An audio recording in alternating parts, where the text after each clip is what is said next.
Gauge for how charged it is. The motor, I've got a remote right here. I can turn on power. And I can turn on the lights, and then I can select assistance, how much help it gives me. Turn the lights off, back on. Got a throttle here.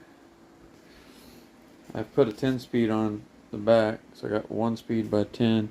This is a 44, that's an 11. So at 90 RPM, I can get it going pretty good. That's just touching the throttle. If I go full speed, stops at about 38, 40 mile an hour.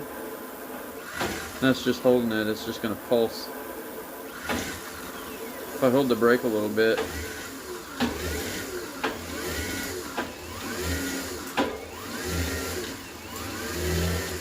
that's holding the brake and it's pulsing for some reason. Staying 29, 28 if I hold the brake pretty hard.